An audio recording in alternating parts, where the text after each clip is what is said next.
Hello dear friends, welcome to my science academy. RPSC second grade teacher exam 2018। तो chemistry से किस type के questions इसमें से पूछे गए हैं, तो आइए स्टार्ट करते हैं। फर्स्ट क्वेश्चन जो इसमें पूछा गया था, निम्नलिखित में से कौन सा संकुल हेट्रोलेप्टिक है। तो देखिए, जो हमारा CONH3 का होल 4 है Cl2, यानी कि इसमें देखो दो अलग अलग तरह के लिंगेड जुड़े हैं, तो ये फोर्थ ऑप्शन इसमें हेट्रोलेप्टिक का होगा। नेक्स्ट क्वेश्चन था, कौन सा उपसर्जक यौगिक है। तो देखिए, इसमें हमारा K3Al2 ऑक्सलेट का होल थ्राइस, यहाँ ब्रैकेट भी यहाँ नहीं लगाया इसने, ये उपसर्जक यौगिक है। नेक्स्ट क्वेश्चन है कि कक्षकों के भरने के लिए निम्नलिखित में से कौन सा क्रम सही नहीं है। तो देखिए, इसमें 5D के बाद 6P आता है, उसके बाद 7S आता है, राइट है। 5S के बाद 4D आता है, उसके बाद 5P आता है, राइट है। 6X के बाद 4P आता है, उसके बाद 5D आता है, ये राइट है। 6X के बाद 5P नहीं आता, तो ये हमारा जो फोर्थ है ये क्या है, रॉन्ग है। नेक्स्ट है कि एक परमाणु जिसका Z 92 है और A 238 है, तो वो क्या है, यूरेनियम 232, सॉरी 92 यूरेनियम 238। O2F2 में ऑक्सीजन की ऑक्सीकरण अवस्था क्या होगी। तो देखिए, जो ऑक्सीजन है इसमें +1 ऑक्सीकरण अवस्था में होती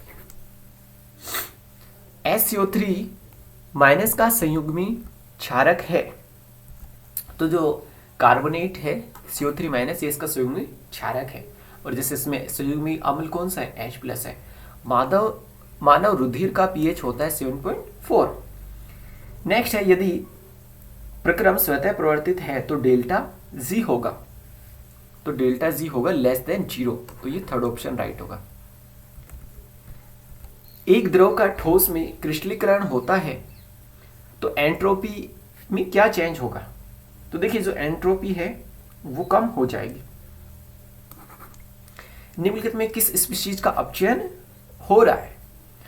देखिए, CO2O प्लस CO2S से कॉपर प्लस SO2 बन रहा है, तो इसमें जो कॉपर का क्या हो रहा है, अपचयन हो रहा है, तो ए ऑप्शन इसमें हमारा राइट होगा। नेक्स्ट देखिए, बकमिनिस्टर फुलरीन में निम्नलिखित संख्या में 5 व 6 सदस्यीय वलय क्रमशः है। तो देखिए, जो 5 सदस्यीय वलय है वो तो 12 होगी, और 6 सदस्यीय वलय ये भी कितनी होगी, ये 20 होगी, तो 12-20 कौन सा ऑप्शन है, बी ऑप्शन हो जाएगा। नेक्स्ट है, निम्नलिखित में से कौन सा कॉपर का ऑक्साइड है। तो देखिए, जो क्यूप्राइट है, क्यूप्राइट क्या है, कॉपर का ऑक्साइड है। नेक्स्ट है, CH3 CH2 से CH3 अधिक स्थायी है, कारण है। तो इसमें बोर्ड ने इस क्वेश्चन को डिलीट कर दिया था, इसमें अतिशयोक्ति रीजन था वैसे। नेक्स्ट क्वेश्चन है कि R3N है, तो देखिए R3N हमारा क्या है, नाभिक स्नेही है।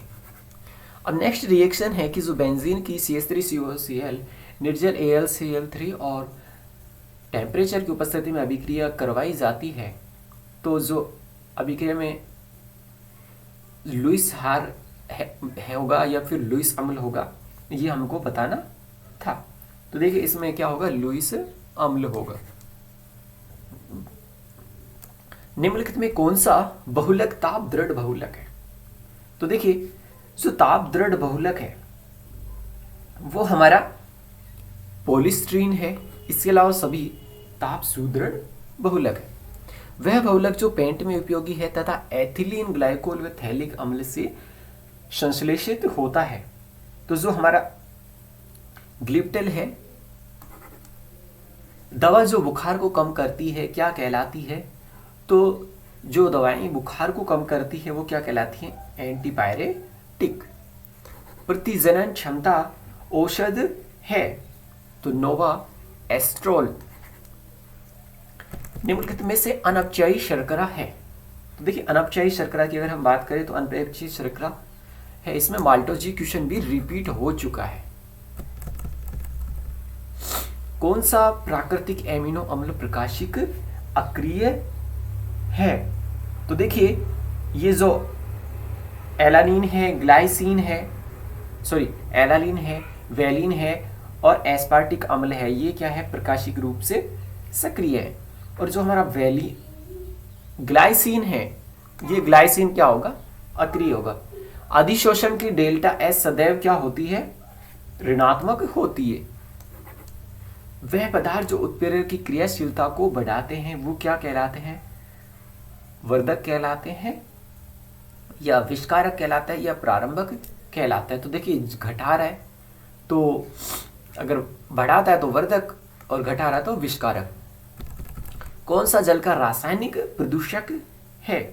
तो देखिए जल का रासायनिक प्रदूषक होगा पॉलीक्लोरिनेट बायोफेनल्स। नेक्स्ट क्वेश्चन है कि निम्नलिखित में कौन सी धातु लाल रक्त कोशिकाओं के विकास एवं वयस्क होने में बाधा उत्पन्न करती है? तो ये लेड था, लेकिन ये बोर्ड ने ये क्वेश्चन डिलीट कर दिया था। निम्नलिखित में से कौन सी गैस आर्क वेल्डिंग में उपयोगी होती है? तो जो आर्गन गैस है वो आर्क वेल्डिंग में उपयोगी होती है। ZnNH3 का होल फॉर +2 की ज्योमेट्री होती है, तो ये होती है चतुष्फलकीय। क्रोमियम की सर्वाधिक स्थायी ऑक्सीकरण अवस्था है, तो ये होती है +3 अवस्था में सर्वाधिक स्थायी।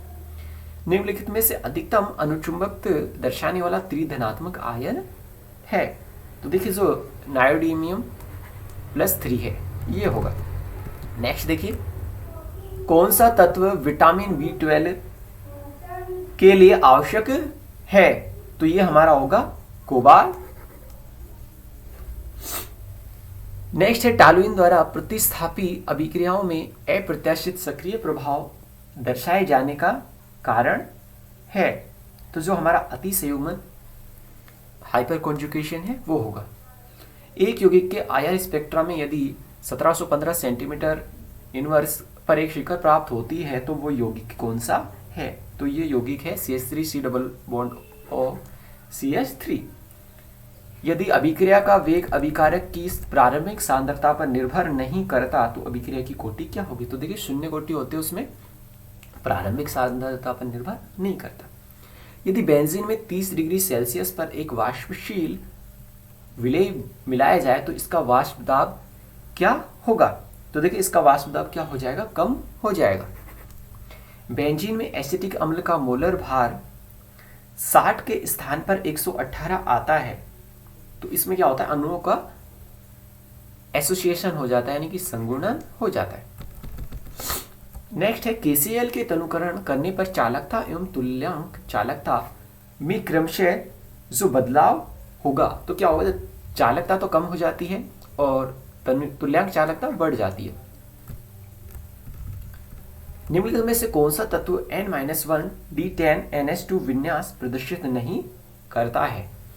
तो देखिए जो AU है ये प्रदर्शित नहीं करता है। 26 Fe56 में न्यूट्रॉन की संख्या होगी, तो जो ZXA है तो A में से Z को हम घटाएंगे तो कितनी आएगी? 30। नेक्स्ट क्वेश्चन है Z = 68 का तत्व संबंधित है? तो देखिए ये जो F ब्लॉक से संबंधित है। Z = PV/NRT में Z जाना जाता है, तो Z को हम कहते हैं संपीड़ितता कारक, यानी कि थर्ड ऑप्शन। स्थिर मोलर आयतन पर खींचे गए दाब वर्सेस ताप में ग्राफ में खींची गई रेखाएं क्या कहलाती हैं? ये समायतनी आरेख कहलाती है। निम्नलिखित में से कौन सा तथ्य इलेक्ट्रॉन युग्म की प्रतिकर्षी अन्योन क्रिया हेतु सही है? तो देखिए सबसे पहले हमारा लोन पेयर आना चाहिए, यानी कि LP और फिर आबंदी यानी कि थर्ड। 86 है BF3 की ज्योमेट्री होगी, तो ये होगी त्रिकोणीय समतली। 87 है